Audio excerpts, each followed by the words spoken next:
Action! What's going on, everybody? Matt with Gear Focus, and today I have the K&F Concept Square Filter System. This is a very high quality filter system, so if you do landscape photography or anything where you're going to need a filter system, definitely check out K&F Concept. They sell on Gear Focus. They have a store on Gear Focus. All their products are available. I will leave links in the description below.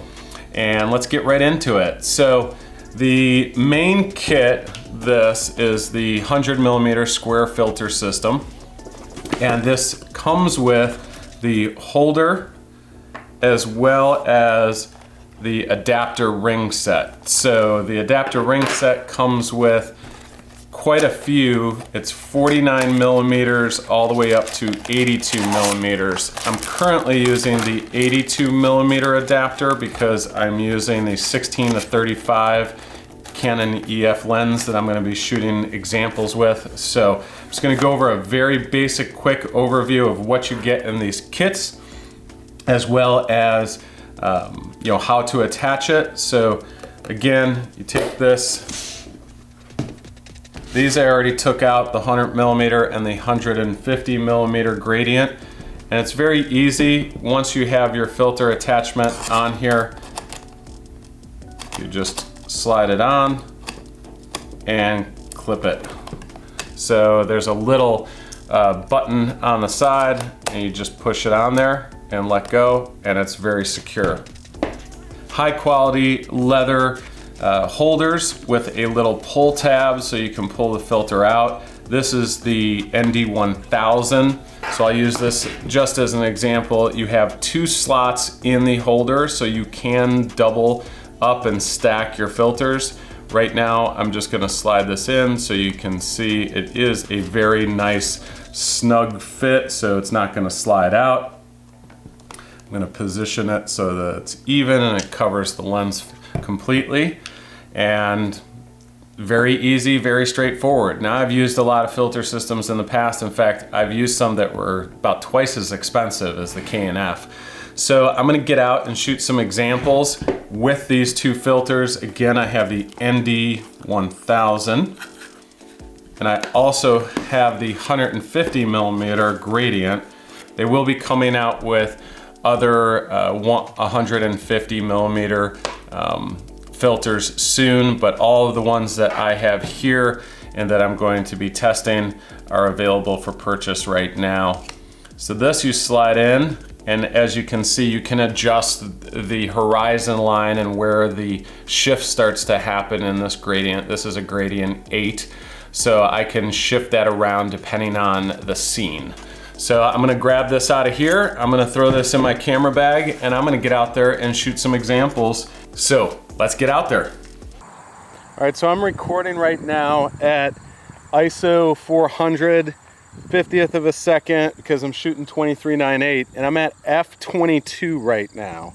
And one of the things that you're gonna be able to see is that I don't want to shoot at f/22, first of all. So if I go down to even like f/11, I'm way overexposed right now. So what I can do is I could yank out the 1000 filter. So I'm going to stick that behind the gradient right in here. And now you can see I can go all the way down to f/2.8. And then I'm even going to be able to bump up my ISO to 800. There's 1000, and there's 1250, and there's 1600. So because I only have the 1000 ND, now I could have a lower ND filter stacked behind that. But what you're going to see is I'm going to darken that sky a little bit more by sliding that down in the horizon line. I can get a much better image.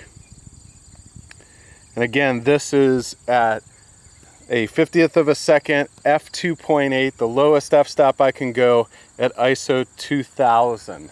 So this is pretty fantastic that I can double stack the filters on here.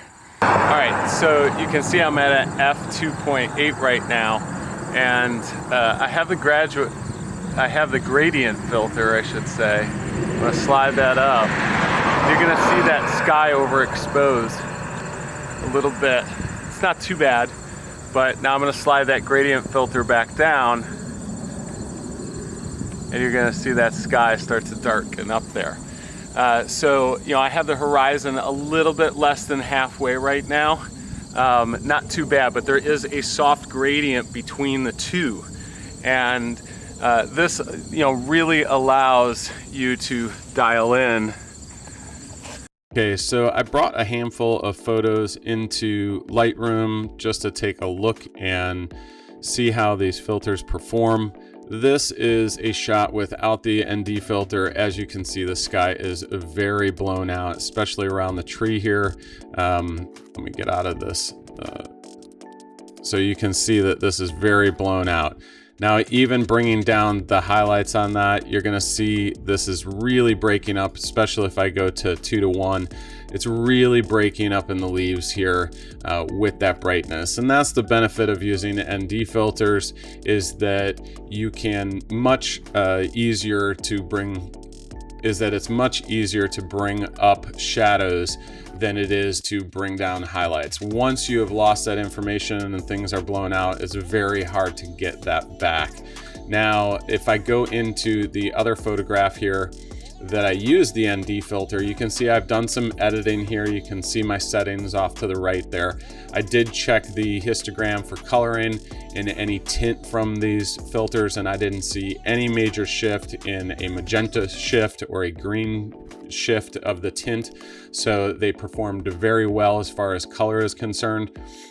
If you can see right here, I'm going to actually reset these so that you can see the original photo. And this is with the ND filter. So again, if I compare that to this photo, you're gonna see that I have a lot more definition in here. As well as if I go into a couple other photos, these are, you know, I didn't bring the ND filter completely down here. So here's blown out, and here's one that I did a little bit of an edit on, where I turned down the highlights. So you can see here, and again, I'm still kind of blown out right here. This was a tough photo because there's not a straight horizontal line. So let me go back to this one for a second here. All right, so this one I brought way down, and now this is still blown out in the trees, but I just want to use this as an example to where I can bring down the highlights and I can get that sunset to come back here. Now, it's much better than the one over here where it's just completely blown out. So here's one with the ND filter. I was able to bring the sun back, and now what I could do is I could bring up the shadows to get that foreground back. And you can see that it's much easier to bring up the shadows. In fact, if I wanted to have all these trees and even the darkness in the corners here, I can use my adjustment tool here to bring back and take my shadows back up.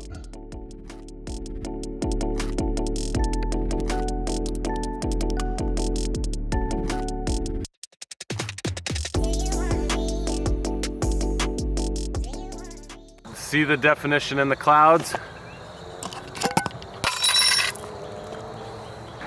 And this is why you want to be careful when you carry this around with you. Look at what happened. The glass broke. This is still intact and all fine, but shoot, that stinks. Well, I guess that's the end of that video. Till next time, everybody, I'm Matt with Gear Focus, and I am out of here.